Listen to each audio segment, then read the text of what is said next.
Germany emerged from World War I with a weak government, a collapsed economy, and a resentful population. Amidst this crisis, Adolf Hitler gained followers while denouncing the Treaty of Versailles, promising to restore national greatness and demanding total obedience. Under his leadership, the Nazi Party consolidated power, eliminated rivals, and established an authoritarian regime with the help of the SS, the Gestapo, and constant propaganda. Other parties were prohibited, opponents were attacked, and an ideology based on racial superiority was promoted. Starting in 1939, they invaded Poland and unleashed a conflict that expanded throughout Europe. Key decisions were made by Hitler, but the functioning of the regime depended on figures who controlled armies, camps, ministries, and international alliances.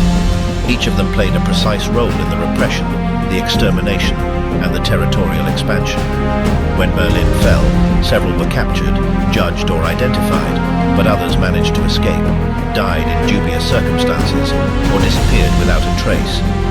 What really happened to the most powerful leaders of the Third Reich? Adolf Hitler, the last face of the Third Reich. Adolf Hitler was born in 1889 in Braunau am Inn into a family marked by conflict and contradiction. His mother, Clara Pölzl, was the niece of his father, Alois Hitler, a man 23 years older than her. The relationship was stained with violence. Alois frequently beat his wife and children.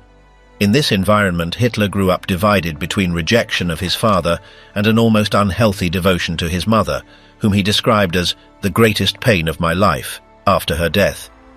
From a young age, he showed contempt for formal education.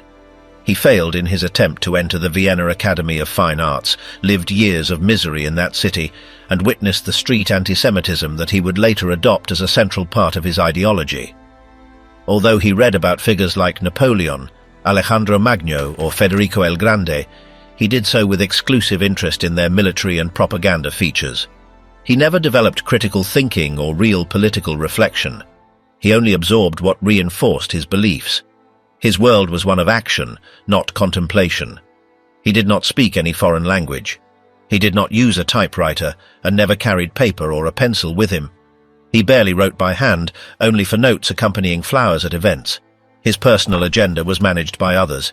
He did not consult calendars. He claimed to have no private life or personal correspondence. Everything was read by others before reaching his hands. He was defined by a constant need for control and an obsession with symbols. His only scribbles were sketches of flags, portraits, decorations, or stage settings.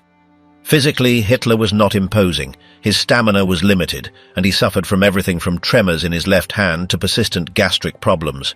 He slept little, suffered from insomnia, and had frequent fits of anger. Despite this, he maintained rigorous self-care. He was vegetarian, did not smoke, and did not consume excessive alcohol. His highly restricted diet was supplemented with medical preparations based on herbs or dubious components. He was a hypochondriac. Any pain was cause for alarm. In the public sphere, he cultivated a calculated image. He took care of his posture, his clothing, and especially his oratory. He never improvised speeches. He rehearsed them for hours. He rehearsed his entrance onto the stage, his breathing, his pauses. He refused to mention the names of adversaries. He preferred abstract references. His technique sought to generate a massive effect, not debate. He did not admit interruptions, and all his staging was designed to create visual and emotional impact. Hitler had no sense of humor. He laughed very little. He did not dance, nor did he enjoy the theater. His only constant hobby was music, especially Wagner's operas, whose performances he considered ideological vehicles. Music occupied an almost ritual space in his nocturnal habits.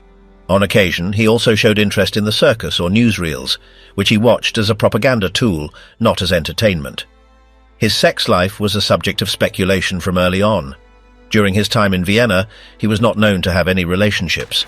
Some reports suggested that he rejected physical contact, others that he had masochistic inclinations. At least 2 critical episodes were documented that put the lives of women in his close circle at risk, his niece Geli Raubal and Eva Braun. Hitler maintained unbalanced relationships, marked by emotional domination. He was never seen with prostitutes or women publicly, and he shunned female contact outside his intimate circle. Eva Braun was the most constant female figure in his adult life. However, for years, Hitler avoided presenting her as his partner. Eva lived in seclusion, subjected to strict rules. On 2 occasions, she went through crises so profound that they put her life at risk.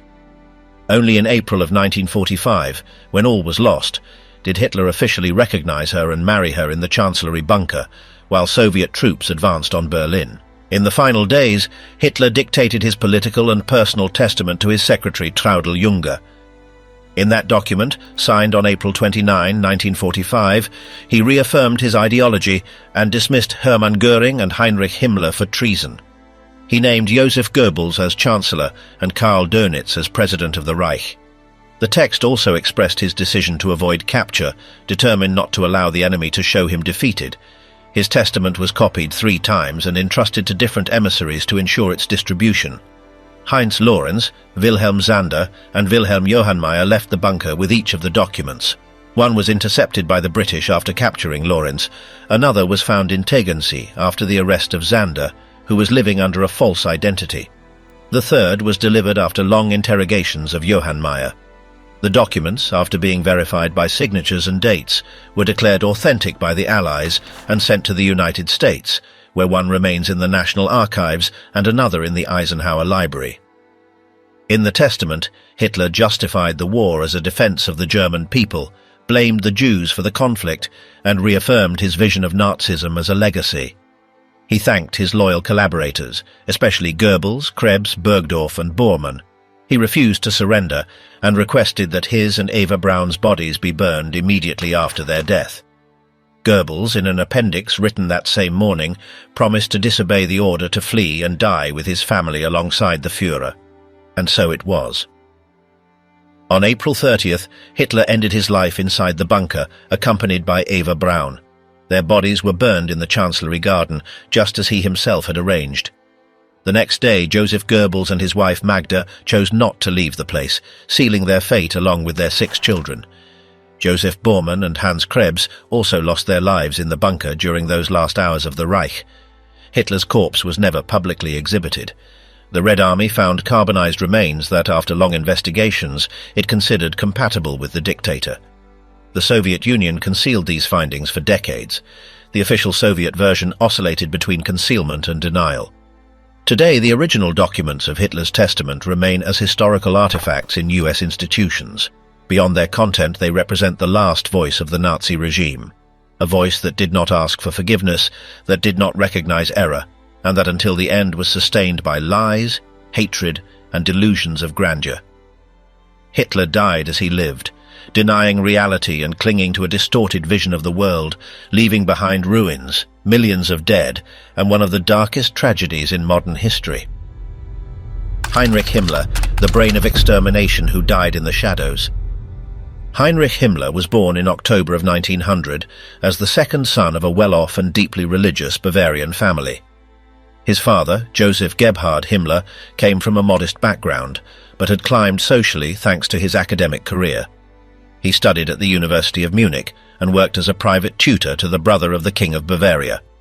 His wife, Anna Maria Haider, daughter of a Munich businessman, contributed a significant dowry to the marriage. The home was marked by discipline, the Catholic faith and order. The Himmler brothers received classical education in Latin, Greek and ancient history. The family regularly attended Mass and confession. At home, hobbies such as philately and shorthand were practiced, and relationships with young people from the upper middle class were promoted. His godfather was Prince Heinrich of Bavaria, son of the king's brother.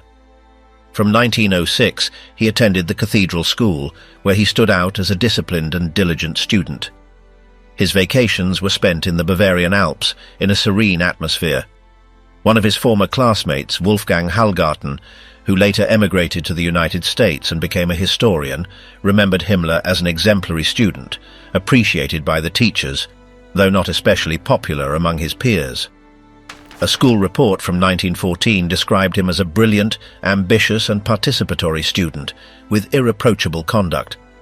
At that age, he already showed admiration for the military world. When his older brother enlisted as a volunteer, Heinrich noted in his diary his desire to do the same. At 17 years old, his father wrote to local authorities requesting his entry into the army as an infantry officer. He was accepted, although he soon showed signs of homesickness and a need for family contact. He constantly wrote to his parents, demanding more letters. Despite his attempts to appear mature, his writings still expressed emotional dependence. During his weekend leaves, he returned home punctually. In that same period, Bavaria was going through a turbulent phase. The assassination of its Social Democratic Prime Minister and the proclamation of a Soviet Republic radicalized the political atmosphere. Himmler then joined the Free Corps of Landshut, a militia formed by ex-combatants opposed to communism and democracy.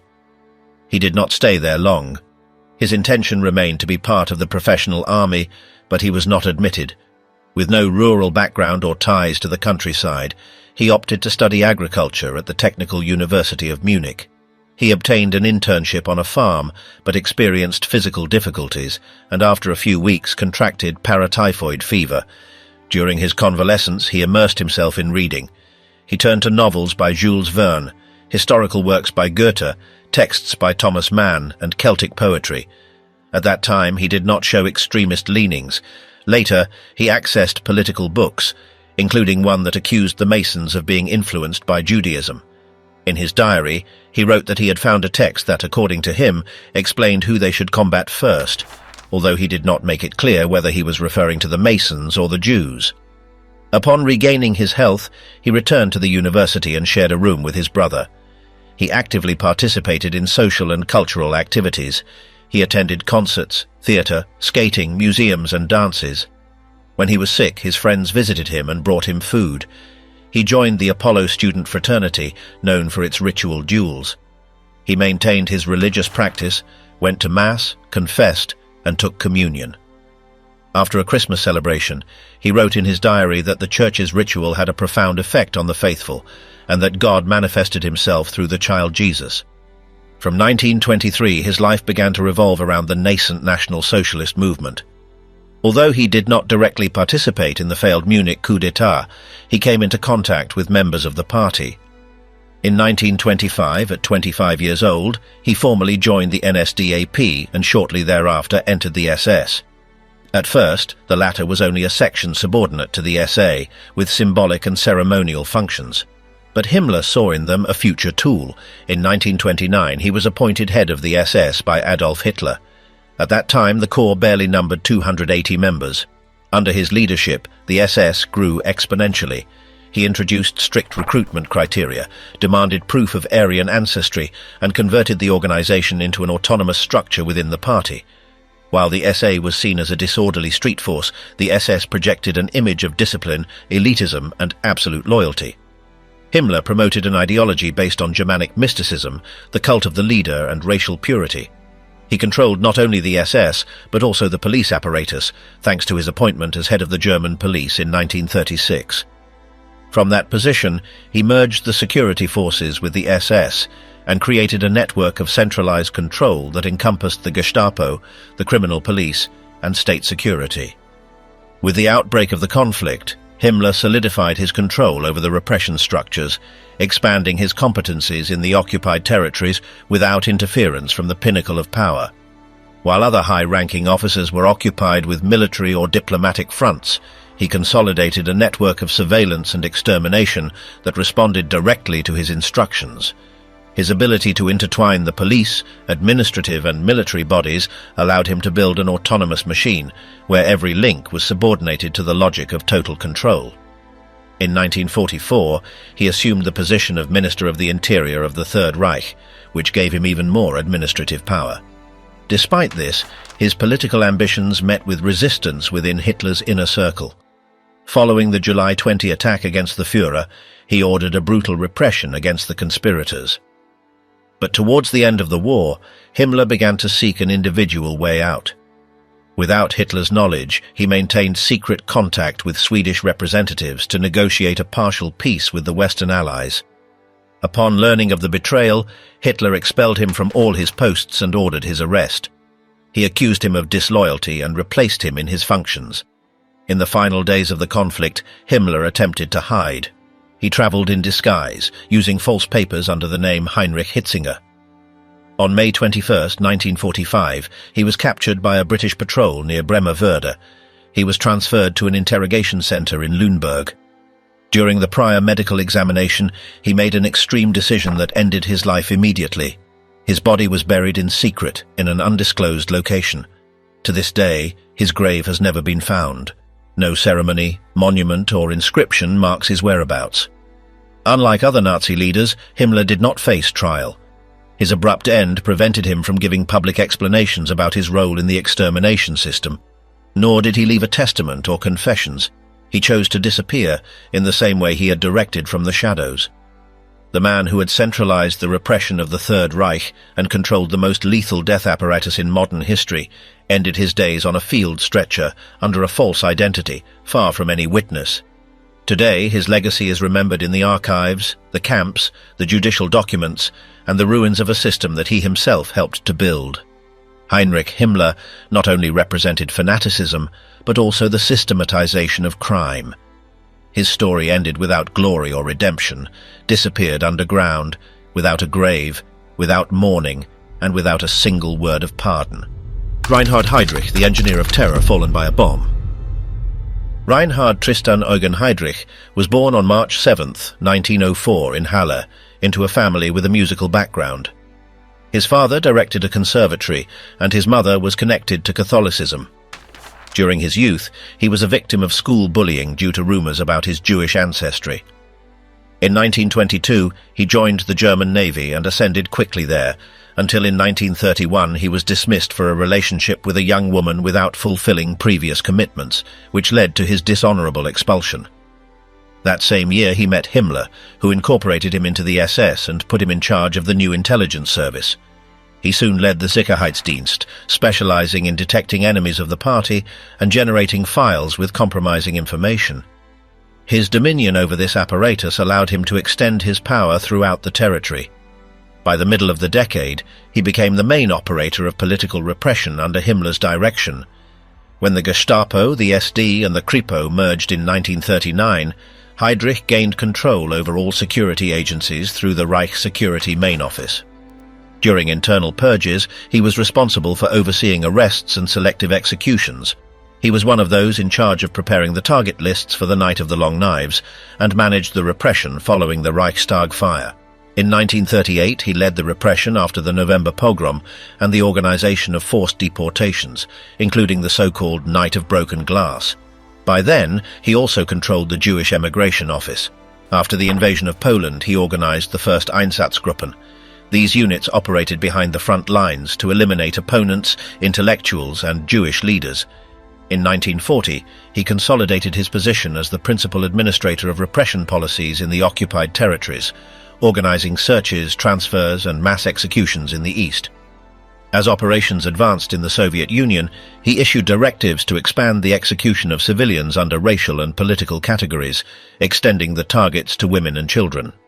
In the second half of 1941, Heydrich intensified coordination among the regime's various apparatuses to systematically implement policies of exclusion and elimination of the Jewish population. His ability to integrate civil, police, and administrative bodies allowed for the establishment of a centralized deportation model that was perfected in the following months. The process acquired a precise operational structure, where each institution knew exactly what function to perform, under directives that bore his direct signature. Since 1941, he was appointed Deputy Governor of the Protectorate of Bohemia and Moravia, a position he used to enforce a policy of forced Germanization. Under his direction, repressive measures were promoted against trade unions, universities, and local religious communities.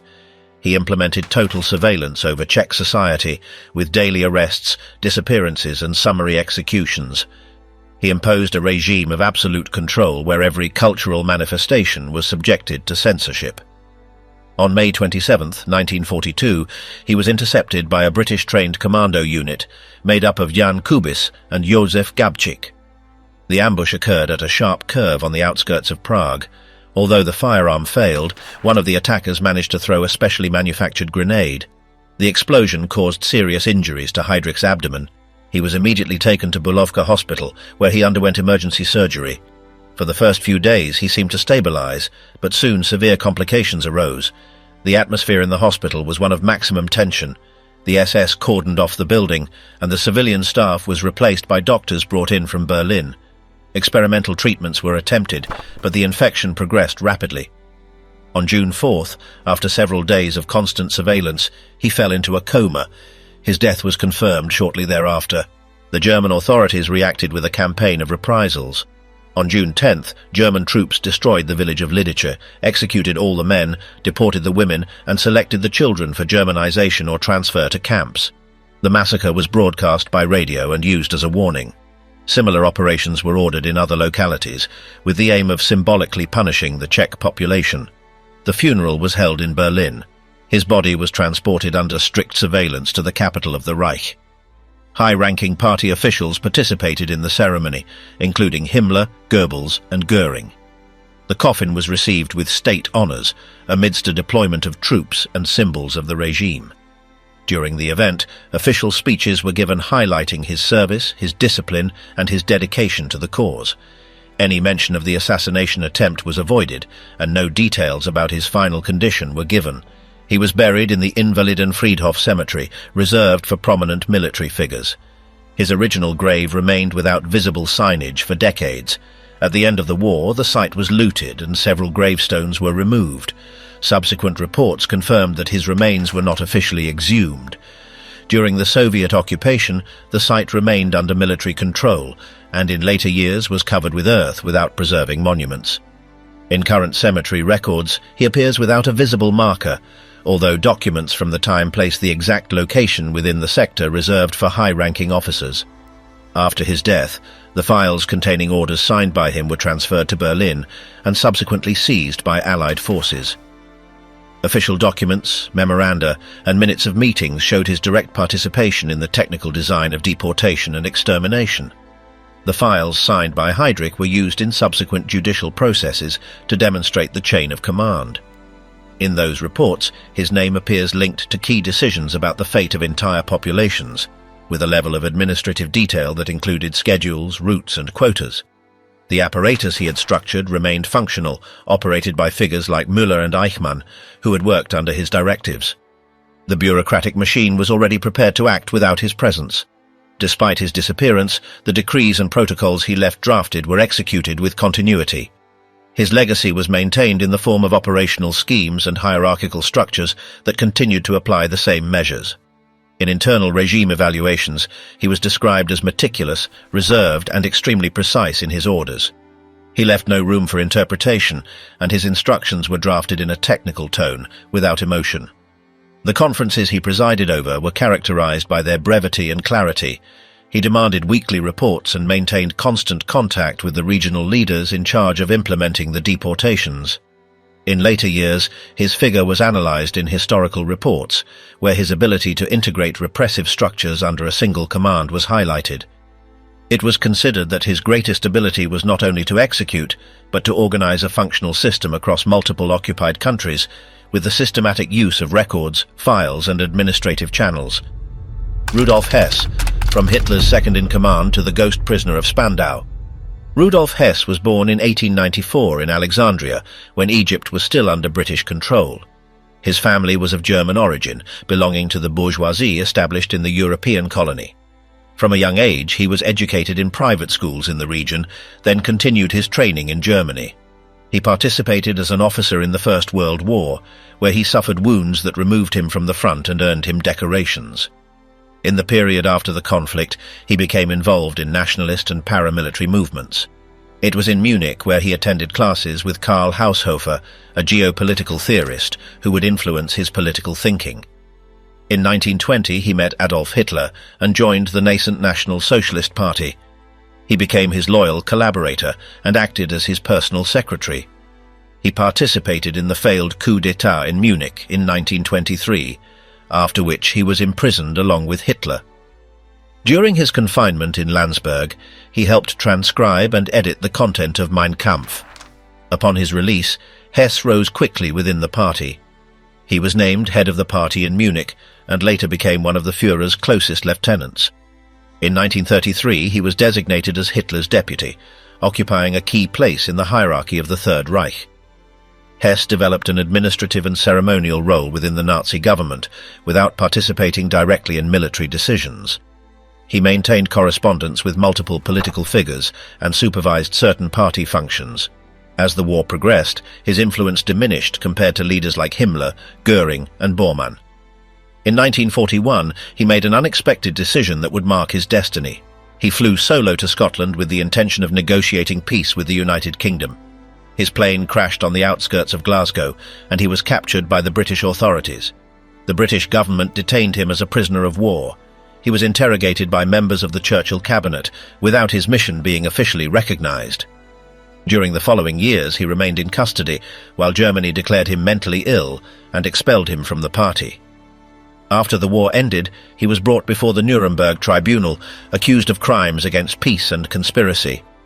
Unlike other Nazi leaders, he was not sentenced to death. In 1946, the tribunal sentenced him to life imprisonment. He was transferred to Spandau prison in West Berlin, where he remained until his death. For 4 decades, he was the sole inmate of the penitentiary, guarded by a rotating administration among the Allied powers. His isolation was strict, and family visits were controlled. His wife and son could only see him a few times a year. The authorities imposed rigid rules regarding his diet, recreation, and correspondence. Despite multiple international campaigns calling for his release on humanitarian grounds, the authorities refused to modify his sentence. In 1987, Rudolf Hess was found lifeless in the prison garden at 93 years of age. Official investigations concluded that his death was the result of an action carried out by himself without the involvement of third parties. The autopsy and forensic analyses confirmed the cause of death as asphyxiation. His body was handed over to the family and transferred to Wunsiedel, where he was buried in the family grave. However, with the passage of time, the site became a point of pilgrimage for neo-Nazi groups. In 2011, German authorities decided to exhume his remains to prevent his ideological instrumentalization. With that measure, the physical cycle of one of the last living symbols of the Nazi regime was closed. The grave disappeared from the cemetery, and no headstone or memorial was erected. Thus concluded the story of a man who went from being Hitler's right-hand man to a solitary prisoner, without honors or a visible burial. His final disappearance was as silent as his prolonged confinement. Joseph Mengele, the ghost doctor of Auschwitz. Josef Mengele was born on March 16, 1911, in the Bavarian city of Günzburg. He was the eldest son of Karl Mengele, owner of an agricultural machinery factory that ensured the family a comfortable position. From a young age, he showed interest in medicine and physical anthropology. He studied both disciplines at various German universities, and in 1935 obtained a doctorate in anthropology from the University of Munich. The following year, he completed the state medical exams. In 1937, he began working at the Institute for Hereditary Biology and Racial Hygiene in Frankfurt, under the direction of Ottmar von Verschuer, a prominent researcher known for his studies on twins. He completed a second doctorate there in 1938. During his university stage, he adopted the racial ideas of the regime. Although he was not actively involved in the Nazi Party before its rise to power, in 1931 he joined the Stahlhelm, a nationalist paramilitary organization that was later absorbed by the SA. Following that integration, his membership transferred to the party structure, although he ceased activity in 1934. In 1938, he formally joined the National Socialist Party and the SS. From then on, he linked his scientific work to the regime's goal of preserving the supposed purity of the German people. In his work with Verschuer, he collaborated on racial evaluations that determined who could be considered German according to the Nuremberg laws, and on medical opinions that decided forced sterilizations or marriage prohibitions. In 1940, he was called up to the German army and shortly thereafter volunteered as a doctor for the Waffen-SS service. He initially worked at the main office for race and resettlement, where he reviewed the criteria used to decide whether people validly claimed German origin. At the end of that same year, he was assigned as a medical officer to the Engineer Battalion of the SS Viking Division. He participated in the invasion operations of the Soviet Union and was a direct witness to the violence on the Eastern Front. His performance earned him decorations, including the Iron Cross Second and First Class and promotion to SS Medical Captain. In January of 1943, he returned to Germany. While awaiting a new military assignment, he again collaborated with Verschuer, who was then directing the Kaiser Wilhelm Institute for Anthropology, Human Genetics, and Eugenics in Berlin. On May 30 of that year, the SS sent him to the Auschwitz complex, where he assumed duties as a doctor in Birkenau. There are indications that he personally requested this assignment. At the camp, he was in charge of the prisoners in the sector designated for the Roma population and was later named Chief Doctor of Auschwitz II Birkenau. In November of 1944, he moved to the hospital section of the same camp. His work included the so-called selection processes. Whenever trains of deportees arrived, he had to determine who was fit for forced labor and who would be executed in the gas chambers. The camp doctors also conducted periodic inspections in the barracks to eliminate the sick or those who could no longer work. Mengele actively participated in these tasks, which made him a feared figure by the inmates. Several survivors recalled his visits to the infirmaries as moments of terror, as his signal was enough to decide a prisoner's life or death. In addition to his medical obligations, he developed research in the camp itself. In coordination with Verschuer, he sent samples of blood, organs and human skeletons to the Kaiser Wilhelm Institute laboratories. His primary interest was genetic inheritance, especially in twins, for which he selected pairs among the newly arrived prisoners. He registered them meticulously, took bodily measurements and frequently drew blood. He also performed surgeries and painful procedures without anesthesia.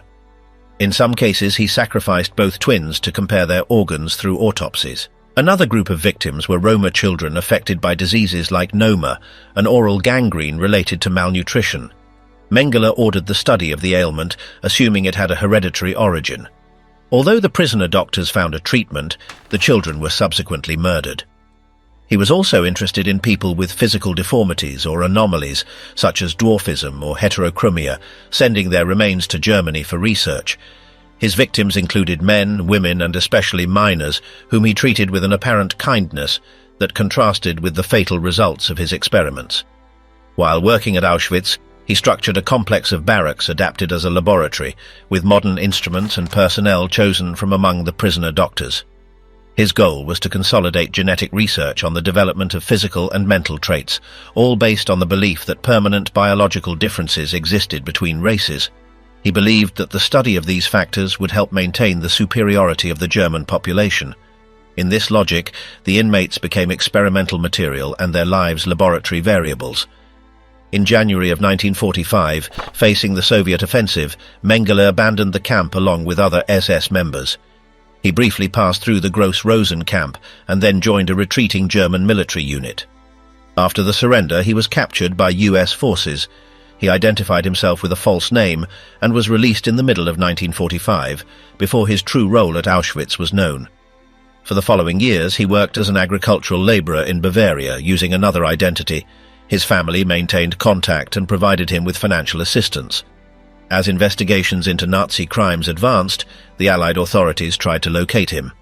However, false statements by his relatives led investigators to believe he had died. In 1949, with financial support from his circle, he escaped to Argentina under false documentation. He lived there undetected and in 1956 obtained Argentinian citizenship with his own name. 3 years later, knowing that West German justice was preparing his arrest, he moved to Paraguay, where he received local citizenship. In 1960, following the capture of Adolf Eichmann by the Israeli Secret Service, he feared being the next target. He left Paraguay and took refuge in Brazil. With the help of sympathizers and money from his family, he settled near Sao Paulo under another identity. He lived discreetly there for almost 2 decades. On February 7, 1979, he suffered an accident while swimming at a beach in Bertioga. He died on the spot and was buried in a Sao Paulo cemetery under the false name of Wolfgang Gerhard. In 1985, a joint investigation by Germany, Israel, and the United States made it possible to locate his grave thanks to documents found in the house of an acquaintance of the family in Günzburg. Brazilian police exhumed the remains and forensic experts from the 3 countries confirmed his identity. In 1992, genetic tests definitively ratified that the body belonged to Josef Mengele. With this, the search for the doctor of Auschwitz, who had managed to evade justice for 34 years, was closed. His trajectory showed how a professional trained in prestigious institutions used science to serve a system that denied the human condition to millions of people. He died far from any court, under an assumed identity and without accountability, hidden after decades on the run. His grave, initially marked with a false name, was discovered much later. Thus disappeared one of the most recognizable faces of the horror of the 20th century, without justice, without conviction, and outside the country whose name he never publicly pronounced again. Hermann Göring, from aerial hero to the Nuremberg defendant. Hermann Göring was born on January 12, 1893, in Rosenheim in southern Germany. He was the son of Heinrich Ernst Göring, a diplomat and colonial official who had served in Haiti. The family returned to Germany when the father retired from foreign service, and the child grew up near Nuremberg at Weldenstein Castle, property of Hermann von Eppenstein, godfather to the children and his mother's former lover. He received military training from a young age, and in 1912 was commissioned as an officer in the Imperial Army. During the First World War, he joined the burgeoning aviation and distinguished himself as a combat pilot. In 1918, he took command of the squadron of the celebrated Baron Manfred von Richthofen and received the highest German military decoration. After the war, he felt resentment over the treatment the civilian population gave to veterans. He left Germany and worked for a time as a civilian pilot in Denmark and Sweden. There he met Baroness Karin von Kantzau, whom he married in Munich in 1923. During his stay in Scandinavia, he remained connected to aviation and to nationalist circles that shared ideas of revenge against the Treaty of Versailles. In 1922, he returned to Germany. He heard Adolf Hitler speak for the first time and became convinced that the National Socialist movement represented the recovery of national pride.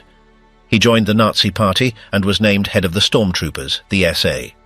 In November of 1923, he participated in the Beer Hall Putsch, the attempted coup that ended with several deaths.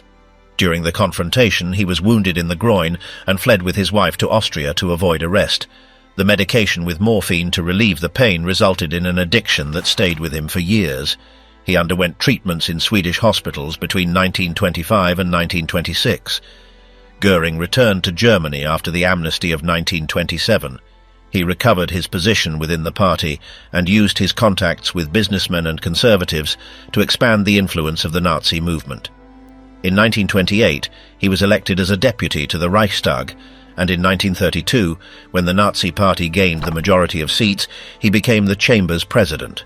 From that position, he obstructed the initiatives of governments that did not include Hitler and facilitated the path to power. Thanks to his prestige as a war hero and his network of relations with German industry, Hitler considered him an essential ally to win over influential sectors. Göring acted as an intermediary to the advisors of President Paul von Hindenburg and collaborated in the negotiations that led to the appointment of Hitler as Chancellor on January 30, 1933. From then on, he was part of the new cabinet as Minister of the Interior of Prussia, the largest German state, whose capital was Berlin. In his position, he ordered the police to act harshly against opponents and allowed members of the SA and SS to be incorporated as auxiliaries. Following the Reichstag fire on February 27, 1933, he ordered mass arrests of communists and socialists who were interned in concentration camps. From the presidency of the Reichstag, he promoted the approval of the Enabling Act, which granted Hitler dictatorial powers and eliminated the parliamentary system. In April of 1933, he also assumed the presidency of the Prussian government. He founded the secret state police office reporting to him, with authority to arrest and imprison without trial anyone considered dangerous to the regime. A year later, he appointed Heinrich Himmler to lead that structure, which consolidated as the Gestapo, the political police of the entire Reich. By 1934, the SA had become a threat to Hitler due to its size and autonomy. Göring convinced him to eliminate their leader, Ernst Röhm. On June 30th of that year, he coordinated the arrests and executions of the SA leaders in Berlin and other adversaries with Himmler. The so-called Night of the Long Knives sealed Hitler's supremacy and strengthened Göring's control over Prussia. In the following years, he accumulated positions. He was appointed Reich Commissioner for Aviation and Chief of the new Air Force, the Luftwaffe, officially created in 1935 after the abandonment of the restrictions of the Treaty of Versailles. From the Air Ministry, he promoted the development of the aeronautical industry and made the Luftwaffe a pillar of German rearmament. In 1936, Hitler entrusted him with the 4-year plan, aimed at preparing the economy for war. Under his command, the Ministries of Economy, Labour and Agriculture were coordinated. The following year, he established the state-owned enterprise Reichswerke Hermann Göring. dedicated to iron extraction and steel production, which expanded into mining and armament. Following the annexation of Austria and the occupation of Czechoslovakia, he incorporated local industries into that consortium. By 1941, the company had become the largest on the continent, with hundreds of thousands of forced laborers in its factories and mines. Göring also intervened in Nazi foreign policy. He represented Hitler on trips to Italy and the Balkans, where he sought economic alliances. In 1936, he authorized the deployment of Luftwaffe planes to support Francisco Franco's side in the Spanish Civil War. In March of 1938, he pressured Austrian leaders to accept the Anschluss, the union with Germany, and in September of that year he participated in the Munich Conference, which resulted in the agreement that allowed Germany to annex the Sudetenland. In March of 1939, he threatened to bomb Prague, which facilitated the total occupation of Czechoslovakia. On November 9th and 10th of 1938, during the Night of Broken Glass, massive attacks occurred against Jewish businesses and synagogues. Hitler designated Göring to coordinate anti-Jewish economic policy.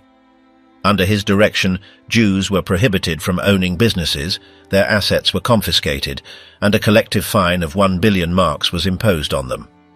In February of 1939, he commissioned Reinhard Heydrich, head of the SD and Security Police, to create the Central Office for Jewish Emigration, whose function was to expel the Jewish population through forced emigration. Following the invasion of the Soviet Union in June of 1941, total deportation was considered unfeasible. On July 31st of that year, Göring instructed Heydrich to elaborate a plan for the so-called final solution of the Jewish question, which implied the systematic murder of the Jews of Europe. During the first years of the war, the Luftwaffe achieved quick victories in Poland and France, and Hitler rewarded Göring with the title of Reichsmarschall, the highest rank within the armed forces. But the defeat against Great Britain in 1940 marked the beginning of his decline. The Air Force could not destroy the British defences nor prevent the Allied bombings over Germany. Starting in 1942, his administrative apparatus became inefficient, and Hitler transferred competencies to other leaders. While the conflict advanced, Göring concentrated on his private life. He maintained a luxurious residence in Karinhall, built in memory of his first wife, and decorated with works of art obtained through looting and forced purchases. In 1935, he had married the actress Emmy Sonnemann, and in 1938, their daughter Edda was born.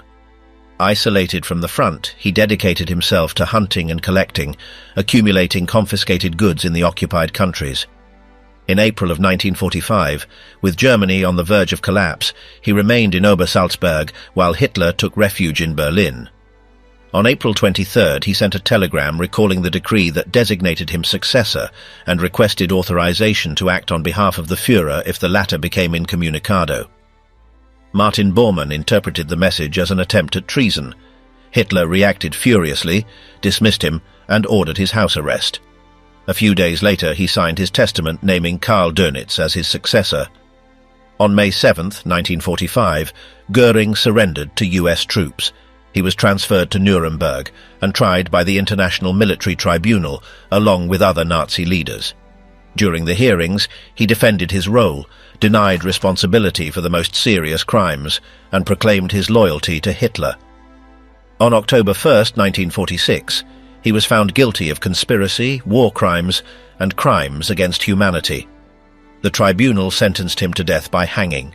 The execution was scheduled for October 15th, but the night before, Göring was found lifeless in his cell. Investigations concluded that he had deliberately caused his own death using a means hidden among his belongings. He was 53 years old. His body was cremated at the Ostfriedhof Cemetery crematorium in Munich, along with those of other condemned high officials. Joachim von Ribbentrop, the Chancellor of the Forbidden Agreement. Ulrich Friedrich Wilhelm Joachim von Ribbentrop was born in Wesel, Western Germany, in April of 1893. From a young age, he showed an ambitious personality that transferred to his professional life. In the First World War, he served as an artillery officer and later in the Luftstreitkräfte. After the conflict, he settled in Canada and worked in the wine trade. That period consolidated his command of English and strengthened his international ties, something he would later use to rise in the new regime. Upon returning to Germany in the 1920s, he became involved in the champagne import business. Through that elite environment, he met influential members of German high society and soon caught the attention of figures close to the NSDAP. He joined the party in 1932 and established a direct relationship with Adolf Hitler, whom he impressed with his refined style and diplomatic knowledge. In a short time, he became a foreign policy advisor. To consolidate his role, he created an office parallel to the foreign ministry that operated from his own residence in Berlin. This structure became known as the Ribbentrop office, and from there he worked on international strategies that would support the regime's interests. His main task was to forge alliances and soften the German government's image to other powers. In 1936, he was appointed ambassador to London. During his mission in the United Kingdom, he tried to establish ties with the British nobility and minimize diplomatic tensions. Although his stay was seen as a failure by the British, Hitler valued his effort and in February of 1938 appointed him Minister of Foreign Affairs. His arrival meant the definitive displacement of Konstantin von Neurath, who had held the position until then. From that position, Ribbentrop actively participated in the negotiations that led to the annexation of Austria and then in the Munich agreements. He was one of the key players in the signing of the German-Soviet Pact in August of 1939, known as the Ribbentrop-Molotov Pact.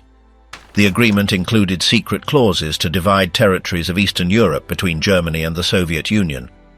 This pact cleared the way for the invasion of Poland and the start of the Second World War. During the conflict, Ribbentrop maintained control of the Reich's diplomacy. He accompanied the Führer to multiple summits, sent delegations to neutral countries, and coordinated treaties with Italy and Japan. He was also involved in foreign propaganda and in attempts to keep certain nations away from the Allies. Despite his rank, many within Hitler's inner circle considered him incompetent and arrogant. In the final years of the regime, his influence declined. Military defeats and the collapse of the diplomatic structure caused his figure to be relegated. After the fall of the Third Reich, he was arrested by Allied forces and sent to the Mondorf-les-Bains detention center in Luxembourg, along with other captured leaders. During the Nuremberg trial, Ribbentrop was accused of crimes against peace, conspiracy, war crimes, and crimes against humanity.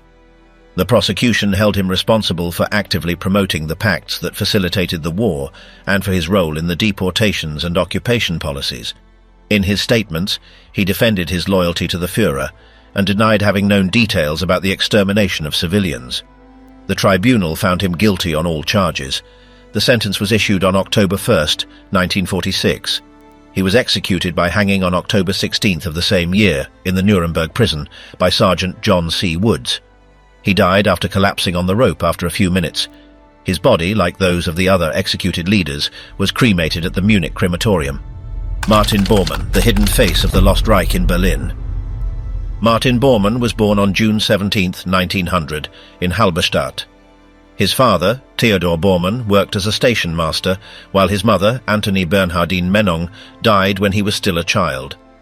In 1918, he was recruited by the Imperial Army, although he did not fight on the front.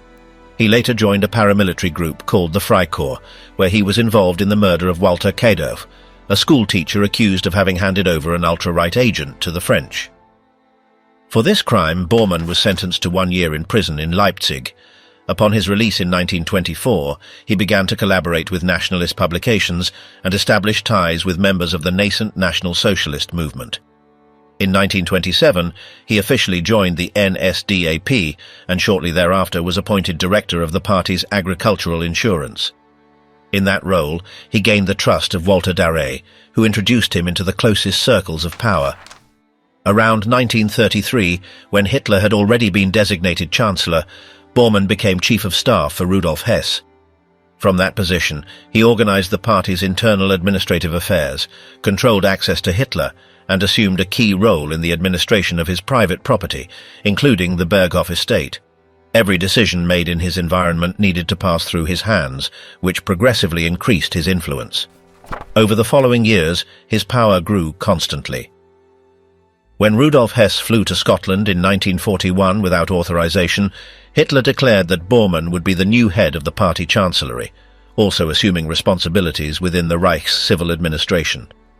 His office began to supervise the appointments of officials and all matters related to the party apparatus, which made Bormann a central figure of the regime. Although he rarely spoke in public, he controlled the Führer's contacts, drafted many of his decrees, and regulated the flow of information to him. His name began to appear in more official documents, and he became indispensable to the machinery of National Socialist power.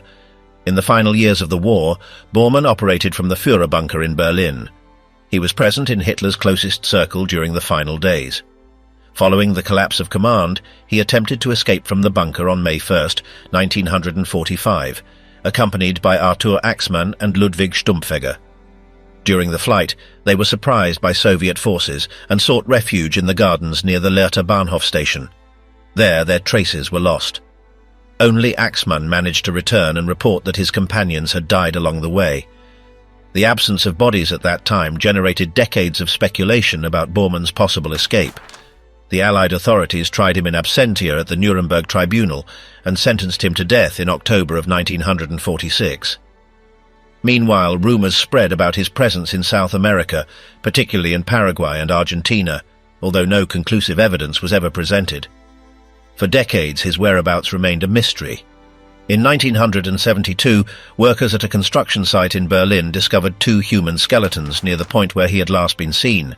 One of them preserved fragments of Nazi officer clothing and personal documents in the name of Martin Bormann. Dental analysis confirmed the identity, and in 1998, genetic tests carried out by German authorities validated with certainty that the remains belonged to him. The reports concluded that his death occurred in May of 1945, in the final moments of the regime. Ernst Kaltenbrunner, the jurist of death sentenced for his actions. He was born in Ried im Innkreis, within the then Austro-Hungarian Empire, to a family with financial resources. He began his studies in his hometown and later moved to Linz, where he attended high school. There he met Adolf Eichmann, with whom he would later work. In 1921, he started a career in chemical engineering at the Graz University of Technology, and during that period he joined the student association Arminia, which had a strong nationalist orientation. 2 years later, he decided to abandon that career and began studying law. In subsequent years, he took an active role as a spokesman for groups of university students with nationalist ideas. He obtained his doctorate in law in 1926. He then worked as a legal intern, first in Salzburgo and then in Linz, without abandoning his political participation or his link with the paramilitary group Heimwehr. In Linz, he got a job at a law firm. On the 18th of October 1930, he joined the National Socialist German Workers' Party in its Austrian section. In August 1931, he was admitted to the SS. Since 1932, he worked as a legal advisor for the 8th SS Abschnitt Division and was appointed leader of the SS group in the Danubio region and district representative. He also defended party members in court without charging fees. Between 1938 and 1941, his work included tasks for the organization of the Gestapo in Austria, as well as the development of the concentration camp system. Mauthausen was one of the centers built during that time. He collaborated with Josef Bürkel in the leadership of the Zentralstelle für jüdische Auswanderung in Vienna, an office that coordinated the forced departure of the Jewish population. That institution was in charge of Adolf Eichmann until April 1939. During that period, approximately 150,000 Jews were forced to leave the country. In 1942, after the assassination of Reinhard Heydrich in the Czech capital as part of Operation Anthropoid, Heinrich Himmler chose Kaltenbrunner to replace him as head of the RSHA, the Reich Criminal Police, Kripo, and the SD, the SS Intelligence Service. With that position, he received the rank of general and came to be considered Himmler's right-hand man. Although he was not more astute than his predecessor, he did show firm persistence in organizing a new operation called Weitsprung, whose objective was to eliminate Allied leaders.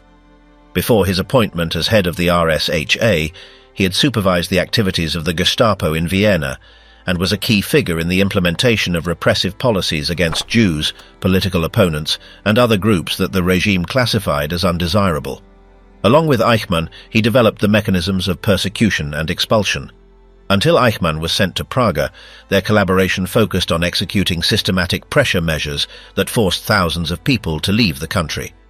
In July 1944, after the attempted assassination of Adolf Hitler by Colonel Klaus von Stauffenberg, which was named Operation Walküre, Kaltenbrunner received new functions within the repressive apparatus.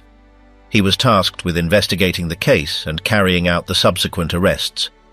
Under his direct responsibility, the executions of Dietrich Bonhoeffer, Hans von Dohnanyi, Rüdiger Schleicher and Wilhelm Canaris took place, all of whom were linked to the German resistance against the regime. Towards the end of that year, in December 1944, he was decorated with the Knight's Cross of the War Merit Cross with swords in recognition of his roles within the regime.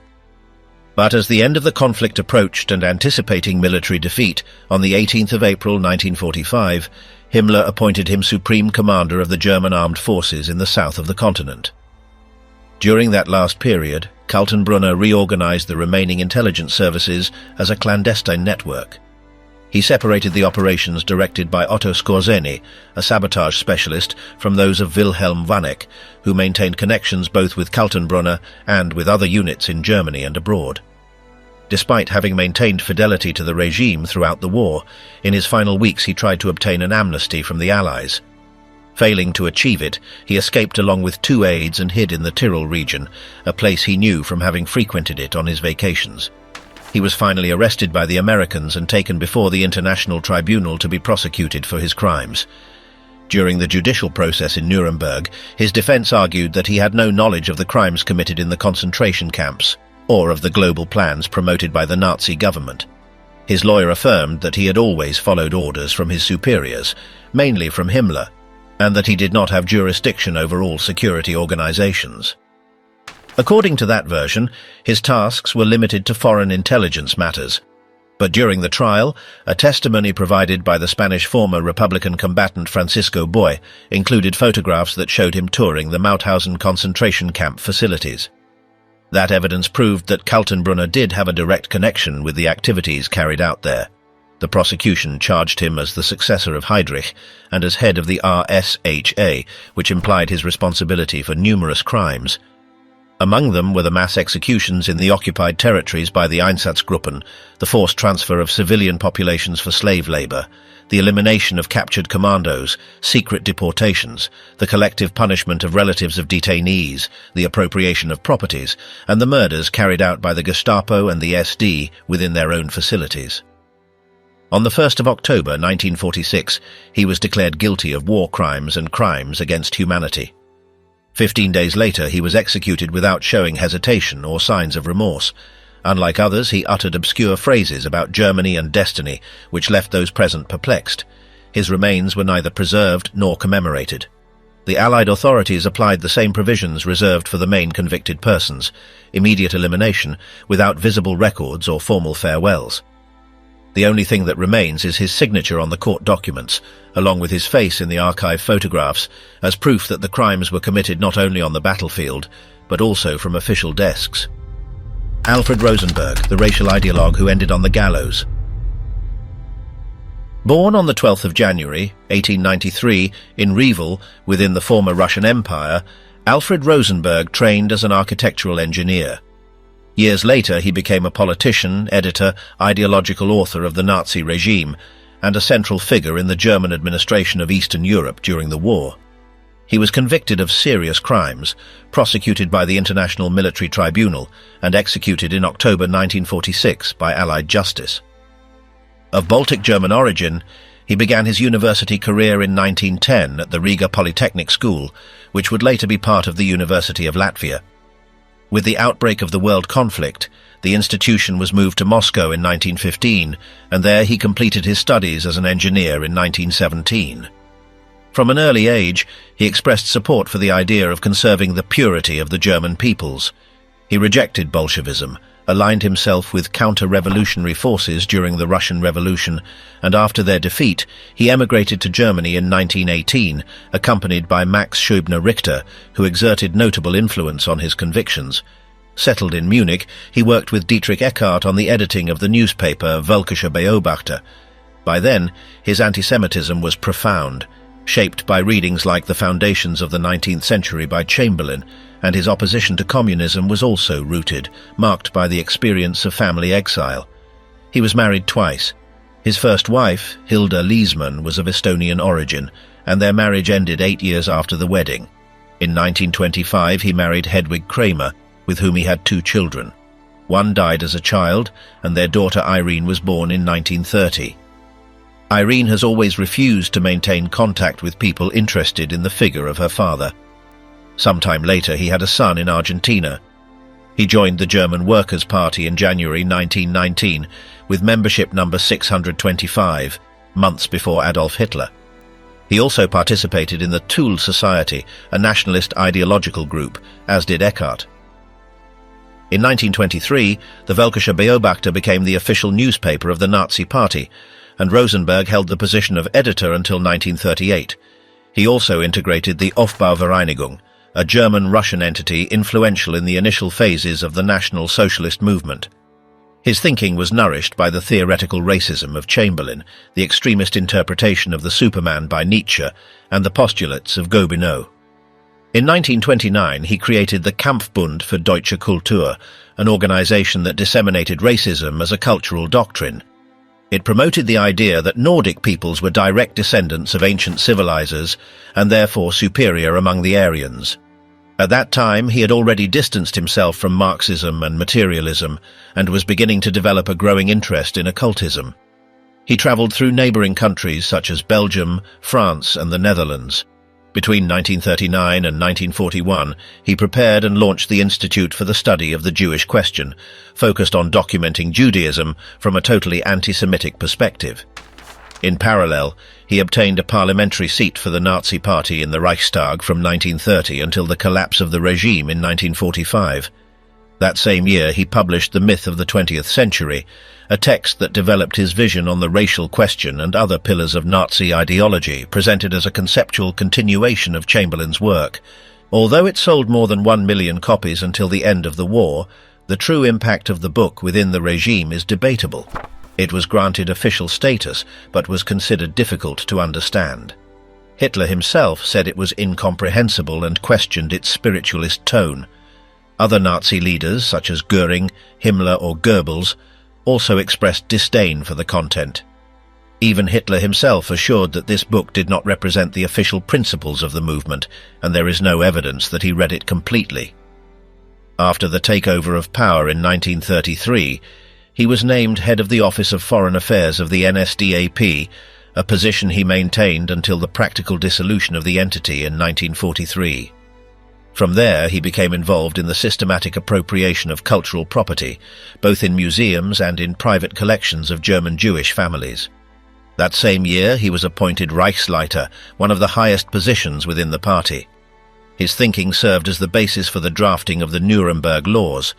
In 1939, he facilitated contact between Hitler and Vidkun Quisling, a Norwegian politician sympathetic to the racial ideas of Nazism, and an aspirant to establish a government with German support.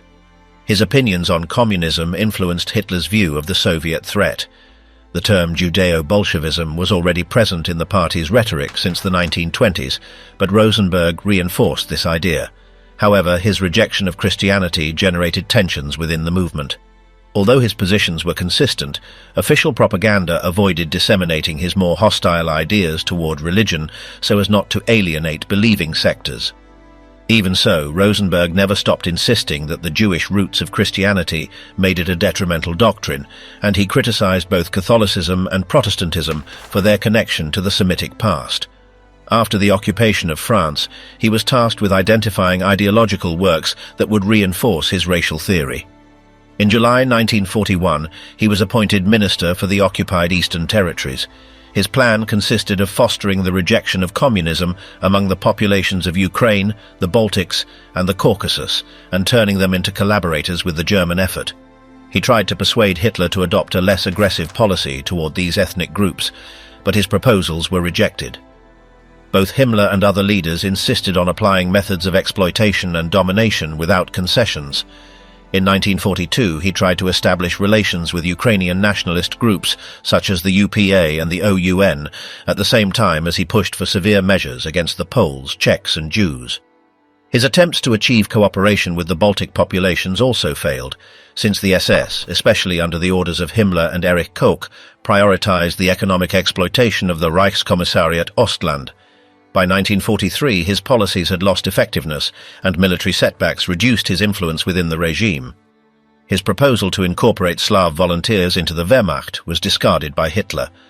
Starting in 1944, his role became increasingly symbolic, as the SS assumed absolute control in the eastern regions, without him being formally removed from his post. Towards the end of the conflict, he moved to Holstein, where he was located by American military forces while trying to recover in a hospital. During the Nuremberg trial, he was accused of organizing extermination policies in Eastern Europe. He tried to justify his ideas with philosophical arguments, denying having participated in the planning of the final solution, although his own collaborators attended the Wannsee Conference in 1942.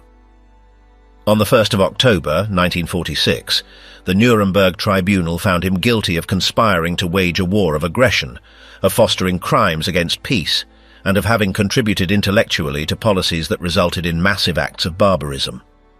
In the early morning of the 16th of October, he was led to the gallows. When offered the possibility of uttering last words, he responded with a dry negative. No, according to journalist Joseph Kingsbury Smith. His body was not handed over to the family, nor was it buried. He was anonymously cremated in the Munich crematorium, without ceremony, without a cross, without a name. During the Nuremberg trials, his personal diary was translated by Harry Fiss, a member of the prosecution team. That manuscript disappeared shortly after his death, having been taken to the United States by prosecutor Robert Kempner, who avoided reporting its whereabouts for decades. In 2012, it was found and authenticated. The document covers 425 pages with notes from 1936 until 1944. It is currently under the custody of the Holocaust Memorial Museum in Washington. Although Henry Mayer, the museum's archivist, could not review it in its entirety, he affirmed that it includes references to violence against Jews and other occupied peoples, in addition to negative comments towards other members of the regime. According to former agent Robert King Whitman, who helped recover the manuscript, there is no open discussion of extermination at any point, but there is an explicit intention to eliminate the Jews from the continent. None of these men managed to escape the collapse of the regime they helped build. The power they wielded disappeared along with them, leaving no lasting symbols or visible spaces where their names could be remembered. Everything they left behind was sealed, dispersed, or eliminated under surveillance, with no possibility of return.